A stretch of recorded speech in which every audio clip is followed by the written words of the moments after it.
Bonjour à toutes et à tous. Oui, je sais, ça fait longtemps que j'ai pas fait de vidéo, mais j'ai pas d'excuses. Et puis oui, je sais, j'ai encore un décor qui a changé, mais habitue-toi parce que ça va encore changer plusieurs fois au cours de cette année. Et oui, je sais, j'ai une énorme balafre ici. Si tu me suis sur Instagram, tu sauras pourquoi et comment je me suis fait ça. Essaye de te concentrer sur ce que je dis et pas sur ce que tu vois ni derrière ni devant. Restons focus sur la parole de Dieu. Surtout qu'aujourd'hui, on va aborder un sujet.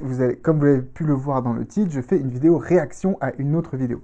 Alors c'est pas mon genre, j'en fais pas beaucoup, je pense que j'en ai jamais vraiment fait de vidéo réaction à une autre vidéo.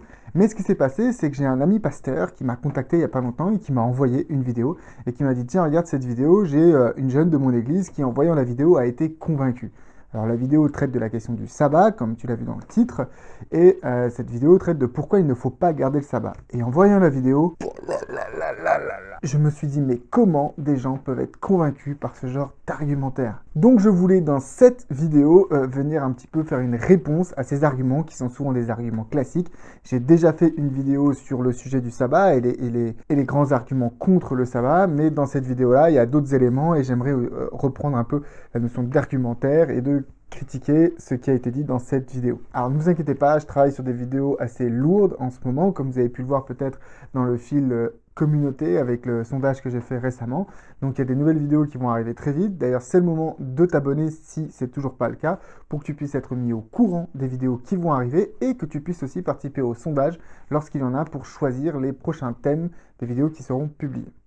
Donc la dite vidéo que j'ai reçue et à laquelle je voudrais réagir dans cette vidéo, tu la trouves ici et en description. Tu peux aller la regarder avant cette vidéo si tu veux, mais dans cette vidéo, dans ma vidéo, je vais mettre des extraits de cette vidéo pour pouvoir mettre un petit peu en contexte les critiques que je vais pouvoir faire. Et donc j'aimerais aborder 10 points en réponse à cette vidéo qui essaye de répondre à la question suivante: le chrétien doit-il garder le sabbat? C'est parti. Alors après les salutations d'usage, la vidéo va commencer par une première grosse erreur d'après moi sur la définition de ce qu'est le sabbat. Dans cette vidéo, le présentateur dit que le sabbat c'est... Le sabbat, qui vient de l'hébreu Shabbat, signifie littéralement repos. Or c'est faux, c'est complètement faux. La définition du terme sabbat, ce n'est pas le mot repos. Si tu prends en hébreu le terme sabbat, et tu peux aller voir tous les dictionnaires d'hébreu que tu veux, sabbat signifie littéralement et avant tout cesser, arrêter, terminer, finir, interrompre. Ça, c'est le sens du mot sabbat. Le fait est que lorsque l'on interrompt quelque chose, notamment un travail, on peut à ce moment-là se reposer. Donc de fait, le repos est une conséquence logique du sabbat et elle est intrinsèque au sabbat. Car la première fois que l'on parle de sabbat, c'est bien lorsque Dieu cesse son œuvre créatrice et que du coup, il peut se reposer. Mais tu vois bien ici que le repos est une conséquence du sabbat et non pas sa définition. D'ailleurs, il y a plusieurs textes bibliques qui utilisent le verbe Shabbat et pas du tout pour parler de repos. Prends avec moi par exemple Exode chapitre 5 verset 5. Pharaon dit: voici ce peuple est maintenant nombreux dans le pays et vous lui feriez interrompre ses travaux. Bon, tu l'auras deviné, ici le terme interrompre, c'est le verbe Shabbat en hébreu. Ça peut paraître anodin comme correction, mais en fait, dans toute la vidéo, la personne va revenir sur cette définition, va associer sabbat avec repos. Oui, il y a un lien entre le sabbat et le repos, mais je le répète, le repos n'est pas la définition du sabbat, mais bien sa conséquence. Il y a plein d'autres choses dans le sabbat, autres que le repos, mais j'y reviendrai plus tard. Deuxième élément critiquable de cette vidéo, après 3 minutes 45 de visionnage, le présentateur nous dit que Dieu va imposer le sabbat comme le signe de l'alliance entre Israël et son Dieu. Oui, c'est vrai, c'est complètement vrai. Le sabbat est bien un signe d'alliance spécifique, particulier, mis en relief par Dieu entre Dieu et son peuple, le peuple d'Israël. Mais, sauf que, lorsque l'on lit les 10 commandements que l'on trouve dans Exode chapitre 20 au verset 8, on nous parle du 4e commandement qui est celui qui concerne le 7e jour, donc le sabbat. Et bien, dans ce 4e commandement, il est dit au verset 11 « Car en 6 jours l'Éternel a fait les cieux, la terre et la mer et tout ce qui y est contenu,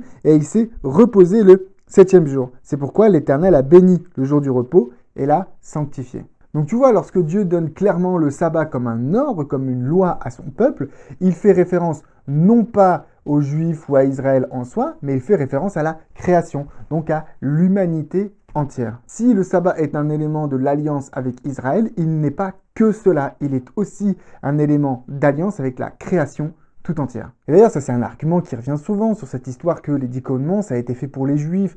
Mais regarde bien, il y a un commandement qui est très intéressant, qui est le 5e commandement, celui qui dit « Honore ton père et ta mère ». Il se suit ainsi en disant « Afin que tes jours se prolongent dans les pays que l'Éternel te donne ». Or, c'est quoi le pays que l'Éternel te donne? C'était la Palestine, la terre promise, d'accord? Donc ça fait de ce commandement le plus juif des commandements. Et pourtant, dans l'épître aux Éphésiens, Paul va reprendre ce commandement pour l'appliquer aux chrétiens. Sauf qu'au lieu de parler du pays que l'Éternel te donne comme de la terre promise, il va parler de la nouvelle terre et de la vie éternelle. Donc il va transformer ce commandement-là pour l'appliquer aux chrétiens et à tous les croyants. C'est pareil pour les 10 commandements, ils sont valables pour l'ensemble de l'humanité et pas juste pour les juifs. En tout cas, c'était l'avis de Paul. Bon, la vidéo continue et il finit par dire ceci. Voilà pourquoi dans Matthieu 11, 28 à 29, Jésus dira « Venez à moi, vous tous qui êtes fatigués et chargés, et moi je vous donnerai du repos.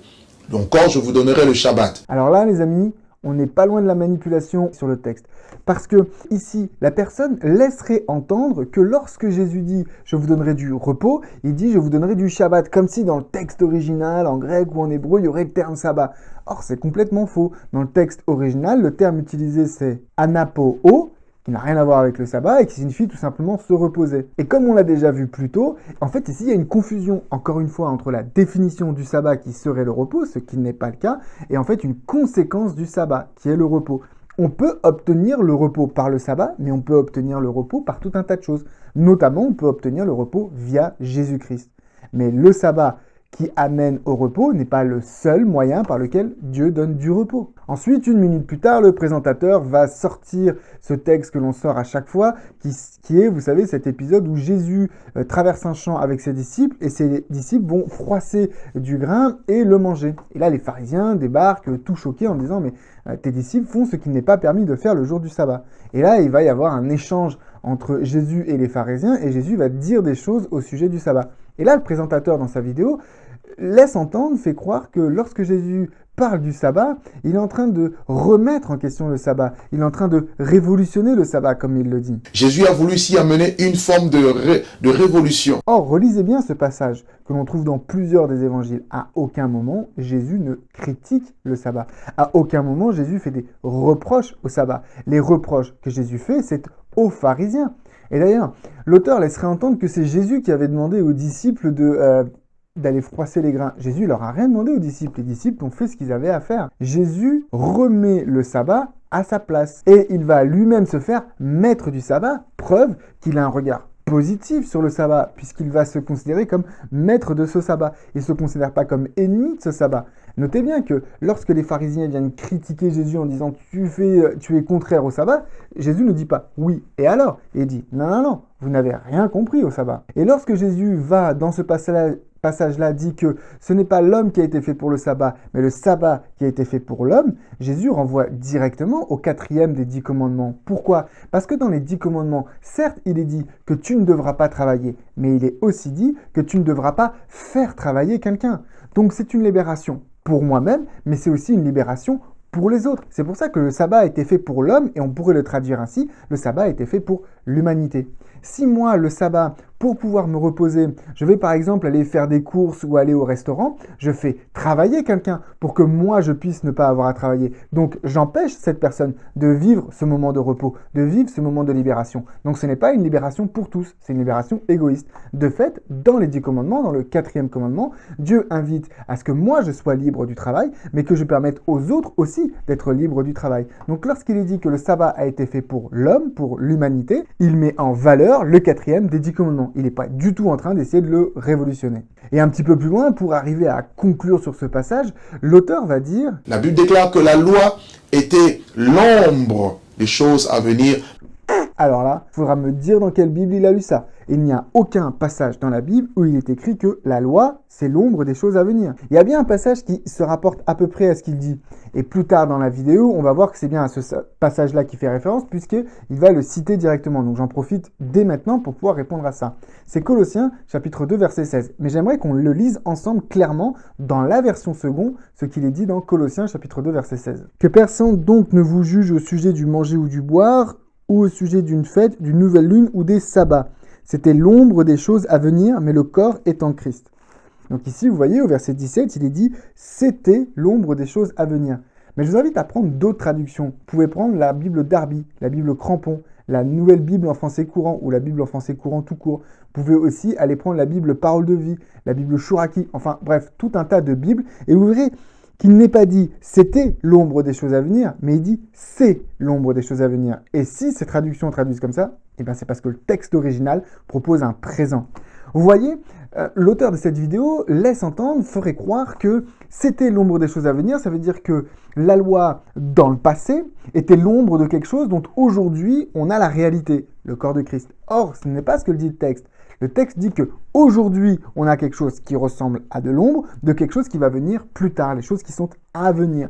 Donc, aujourd'hui, le sabbat est une ombre de quelque chose à venir. Et ça, je le crois parfaitement, que la manière dont on vit le sabbat ici-bas sur terre n'est qu'une ombre du sabbat que l'on vivra éternellement, voire même du millénium. Vous voyez, cette grande période pendant laquelle nous ne serons pas amenés à travailler et nous serons avec Christ, cette espèce de repos de 1000 ans. Donc oui, le sabbat est aujourd'hui une ombre des choses à venir, mais ça veut dire que pour l'instant, je pratique l'ombre dans l'attente de la chose qui n'est pas encore venue. Donc vous voyez ici le problème, on voit clairement le problème avec cette vidéo-là, et c'est plein de vidéos que l'on trouve, c'est des approximations qui sont terribles. On affirme des choses gratuitement, on cite des textes, mais vraiment très mal, et vous allez voir pour le prochain argument, c'est même pire de pire, mais on a même des choses en termes d'argumentation sur le devant, mais quand on va vérifier vraiment ce que le texte dit, quand on va en profondeur, quand on laisse le texte parler, on voit que c'est pas ça du tout. Donc, argument suivant, tout de suite après, l'auteur de la vidéo va dire « Christ est l'accomplissement même de la loi ». Et là, en fait, il faut que vous compreniez quelque chose. Ici, c'est clairement une référence à Matthieu, chapitre 5, verset 17. Je pense que vous connaissez ce verset-là, où il est question de Christ qui est venu pour accomplir la loi. Sauf que dit exactement ce verset? Lisez avec moi Matthieu, chapitre 5, verset 17, puis le verset 18. « Ne croyez pas que je sois venu pour abolir la loi ou les prophètes. Je suis venu non pour abolir, mais pour accomplir. Je suis venu non pour abolir, mais pour accomplir. » Vous voyez, cette personne prend même pas la moitié, mais juste le tiers final du verset pour soutenir son propos. Christ est venu accomplir la loi. Oui, mais lorsqu'il dit qu'il est venu accomplir, il précise qu'il n'est pas venu abolir. Donc, dans toute cette vidéo où il est question d'abolir un commandement, on ne peut pas citer ce verset-là pour essayer de soutenir. Il dit exactement le contraire. Regardez même ce que dit le verset qui suit. Il est dit « Car je vous le dis en vérité, tant que le ciel et la terre ne passeront pas, il ne disparaîtra pas de la loi un seul iota, ou un seul trait de lettre, jusqu'à ce que tout soit arrivé. Il ne disparaîtra pas de la loi un seul trait de lettre. » Mais comment vous arrivez à soutenir l'abolition du sabbat en citant un passage où Jésus dit « Je ne suis pas venu pour abolir » et il n'y a pas un trait de lettre qui va disparaître? Je ne sais pas dans quel monde vous vivez, mais pour moi, le ciel et la terre ne sont pas passés. Ils sont toujours là. Donc, s'ils ne sont pas passés, il n'y a pas un seul trait de lettre qui est passé. Le sabbat est toujours à appliquer. Ensuite, juste après, l'auteur de la vidéo va dire ceci. La raison pour laquelle vous verrez la plupart des guérisons, des miracles que Jésus a opérés, en général, il le faisait le jour de sabbat. Ah bon?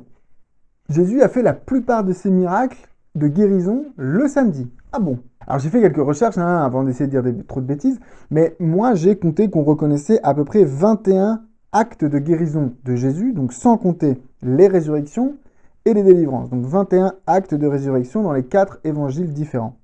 Sur ces 21, de ce que moi j'ai compté, il y en a 5 qui sont le jour du sabbat. L'homme à la main sèche, la femme courbée, l'homme hydropique, l'homme guéri à la piscine de Bethsaïda et l'aveugle-né. C'est les 5 que j'ai trouvés qui étaient en lien avec le sabbat, que l'on trouve dans plusieurs évangiles. Donc ça fait 5 sur 21, ça fait moins de 25% des guérisons de Jésus qui ont lieu un jour de sabbat. Parce que l'auteur de la vidéo laisse entendre que Jésus fait exprès de bafouer le sabbat pour justement montrer que le sabbat, c'est plus tellement d'actualité. D'ailleurs, il le dit clairement, le sabbat n'est pas d'actualité. Et donc, il essaye de faire croire que Jésus, justement, c'est lui qui a l'initiative de cette non-actualité du sabbat. Mais c'est n'importe quoi. En mettant un argument comme ça, gratuit, jeté comme ça, devant, sans vérification et sans preuve, celui qui croit à ça, croit à des choses qui ne sont pas basées sur la parole de Dieu. Les amis, c'est très dangereux ce genre de choses. Vous voyez, ça fait plusieurs fois que cette personne aborde des éléments et des arguments qui, lorsque l'on se penche dans la parole, mais c'est pas du tout ça qui est inscrit. Ensuite, dernier élément, qui est plus complexe, mais il s'agit de Hébreux chapitre 4. L'auteur de la vidéo va se mettre à citer Hébreux et à lire Hébreux chapitre 4 et plusieurs versets pour montrer que le repos du sabbat pour le chrétien, c'est Jésus-Christ. Les amis, il faut que vous compreniez un truc. Le mot sabbat n'apparaît pas dans Hébreux chapitre 4. Le passage qui est cité est Hébreux chapitre 4, verset 9. Et il est dit ceci. Il y a donc un repos de sabbat réservé au peuple de Dieu. Le problème, c'est que dans cette phrase-là, dans l'original, il y a un terme qui est utilisé qui est sabbatismos. Or, dans tout le reste du Nouveau Testament, lorsqu'il est question du sabbat, le terme qui est utilisé, c'est sabbaton. Sabbatismos, ce terme-là n'est utilisé que dans l'Épître aux Hébreux, que au chapitre 4 et que au verset 9. Donc c'est difficile de se baser juste sur ce texte-là pour parler de cette notion de sabbat. C'est-à-dire le texte ne dit pas un jour de sabbat, il dit sabbatismos. Et ça a été traduit par Louis II par un jour de sabbat. Mais c'est beaucoup plus compliqué que ça. En réalité, Hébreux chapitre 4 parle tout simplement de la vie éternelle et de la promesse de la nouvelle terre. Et il compare l'entrée dans la terre promise par Josué avec l'entrée dans la nouvelle terre par Jésus-Christ. Puisque j'ai fait une vidéo là-dessus, Josué et Jésus, c'est le même terme. Et il n'est à aucun moment dans Hébreux chapitre 4 question de discuter de la pertinence des 10 commandements. Les 10 commandements et le sabbat ne sont pas le sujet de Hébreux chapitre 4. Le sujet d'Hébreux chapitre 4, c'est la vie éternelle. C'est tout. Ouais, j'ai fait le tour des critiques qu'il y avait dans la vidéo. Je voudrais rajouter 2 éléments. Le premier, c'est que un jour, il faudra quand même que tous ces évangéliques qui enseignent que le sabbat a été mis à la poubelle, qu'on m'explique la chose suivante. Il y a à un moment donné Dieu qui fait 10 commandements. D'accord? Il prend une table, il prend son doigt, parce que c'est clairement ça qui est écrit dans la Bible. Il prend des tables de pierre et son doigt, et il écrit les 10 commandements. Ok? Puis, plusieurs milliers d'années après, il se dit « Ah mince, j'en ai écrit un, je voulais pas l'écrire, il faut l'effacer. » Ce serait le 4e commandement, les sabbats. C'est-à-dire aujourd'hui, dans le milieu évangélique, l'ensemble des 9 commandements que l'on trouve est encore appliqué, est encore reconnu comme vrai. C'est-à-dire quel évangélique dirait que celui qui ne se repent pas d'un meurtre, celui qui ne se repent pas d'un adultère, que celui qui ne se repent pas d'une idolâtrie, celui-là ira au paradis, ira sur la nouvelle terre. Personne n'enseigne ça. On condamne le meurtre, on condamne l'adultère, on condamne l'idolâtrie dans nos églises. Donc on est d'accord avec 9 des 10 commandements. Pourquoi ce commandement-là pose problème, sachant qu'il a été écrit du doigt de Dieu sur 2 tables de pierre 2 fois à la suite? Là, il faudra m'expliquer la logique derrière tout ça. La dernière chose que je voudrais ajouter, c'est, s'il vous plaît les amis, après tout ce dont je viens de vous parler, s'il vous plaît, ne vous laissez pas emporter par des personnes qui disent des choses avec assurance sur YouTube. Vérifiez par vous-même chacune des affirmations avec votre Bible dans la main et dans la prière. Ne vous laissez pas emporter. Je vous laisse avec un verset de l'apôtre Paul que l'on trouve dans 2 Timothée chapitre 4 verset 3. Car il viendra un temps où les hommes ne supporteront pas la saine doctrine, mais ayant la démangeaison d'entendre des choses agréables, ils se donneront une foule de docteurs selon leurs propres désirs, détournant l'oreille de la vérité et se tourneront vers les fables. N'allez pas sur YouTube pour chercher des gens qui confirment votre pensée. Allez sur YouTube pour chercher des gens qui vous enseignent la parole de Dieu et qui vous invitent à aller dans la parole, à creuser la parole, à comprendre la parole, à étudier la parole. Ne vous laissez pas malmener par des personnes qui vous balancent des traditions et qui vous balancent avec assurance des versets ou des arguments qui ne sont pas solides, qui ne sont pas inscrits dans la parole de Dieu. Voilà, c'est ce que je voulais partager avec vous ce soir. Je vous remercie d'avoir regardé la vidéo jusqu'au bout. Encore une fois, je vous invite à prendre votre Bible, à vérifier tout ce que j'ai raconté, à vérifier tout ce que cette personne raconte dans sa vidéo, à ne pas vous laisser balader à tous les vents de doctrine, mais vraiment à aller rechercher la vérité de Dieu, de Jésus-Christ, dans sa parole et dans la prière. Vous connaissez la formule, vous mettez un like si ça vous a plu. En commentaire, je vous invite à me dire si finalement vous avez été convaincu plus par cette personne en vidéo ou plus par ce que je disais dans la critique que je lui faisais. Et je vous invite aussi à me mettre en commentaire si ça vous intéresse que je fasse une vidéo sur le sens du sabbat. Donc non pas sur la défense du sabbat pour savoir si c'est biblique ou pas biblique ou si un chrétien devrait le garder ou pas, mais qu'est-ce que la Bible dit du sens du sabbat, du sens qu'il devrait avoir pour nous si on décide de le garder. Je vous invite encore une fois à vous abonner. Comme je vous l'ai dit, il y a des vidéos très lourdes qui arrivent avec des sujets assez sérieux, assez polémiques, et donc je travaille beaucoup là-dessus pour essayer de bien les écrire. Je fais mon au plus vite pour pouvoir les tourner, les monter et vous les proposer, mais abonnez-vous pour n'en louper aucune. Comme vous l'avez entendu, je suis sur Instagram et j'essaye d'être un petit peu plus actif sur Instagram pour proposer aussi du contenu exclusif et en tout cas de vous montrer un petit peu comment est-ce que je fonctionne, l'arrière-boutique de la chaîne. Donc, allez sur Instagram, vous me trouvez avec Théologie, c'est très facile. Je tiens à remercier aussi tous ceux qui m'envoient des tips. En fin de vidéo et en description, vous allez pouvoir trouver toutes les coordonnées qu'il faut pour pouvoir m'aider dans mon ministère. Mais je remercie déjà tous ceux qui l'ont fait jusqu'à maintenant. Merci à tous et soyez bénis.